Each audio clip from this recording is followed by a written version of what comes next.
অজু নামাজ এবং পবিত্রতার ক্ষেত্রে আমরা ভেরি ডেঞ্জার একটি রোগের সম্মুখীন হয়ে থাকি, সমস্যার সম্মুখীন হয়ে থাকি। সেটা হলো ওয়াসওয়াসার রোগ, ডাউটনেস।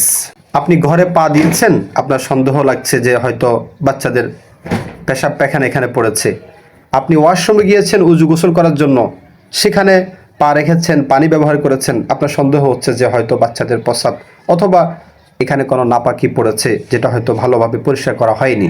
এটা খুবই একটি ডেঞ্জার রোগ এবং এই রোগে আমরা অনেকেই আক্রান্ত। বাট শরীয়ত আমাদেরকে খুবই সহজ একটি ফর্মুলা দিয়েছেন এই রোগ থেকে বাঁচার জন্য এবং নির্ণয় করার জন্য যে আপনি কি পবিত্র অবস্থা আছেন না অপবিত্র অবস্থা আছেন।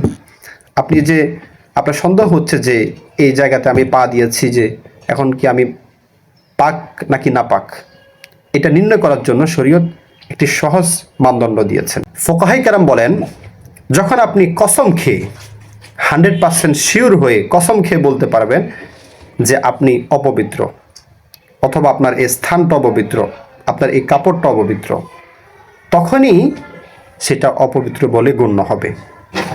না হয় শুধুমাত্র ওয়াসওয়াসা থেকে, ডাউটনেস থেকে, সন্দেহ থেকে একটা স্থানকে অথবা কাপড়কে আপনার নিজেকে আপনি নাপাক বলে গণ্য করা হবে না। ফর এক্সাম্পল, আপনি উজু করে পবিত্রতা অর্জন করে আসর নামাজ পড়েছেন, মাগরিবের আগে আপনার সন্দেহ হচ্ছে যে আপনার কি উজু আছে কি নাই।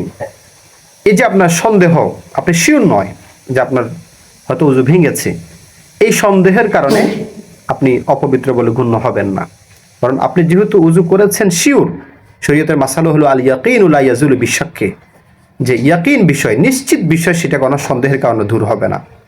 সো আপনি পবিত্র বলে গণ্য হবেন। এটা খুব ভয়ঙ্কর রোগ, এটাকে আপনি যত সুযোগ দিবেন সেটা তত আরও বাড়তে থাকবে। অতএব আপনার ডিসিশন নিতে হবে এভাবে যে আপনার যদি সন্দেহ হয় তখন দেখতে হবে যে প্রথমত যদি নাপাকি সরাসরি দেখা না যায়, দ্বিতীয়ত যদি 100% যদি আপনি শিওর না হন, তাহলে সে স্থান, সে কাপড় পাক বলেই গণ্য হবে। এই ওয়াসওয়াসার শরীয়তে কোনো স্থান নাই। আল্লাহ রাব্বুল আলামিন আমাদেরকে সহি বুঝার তৌফিক দান করুন।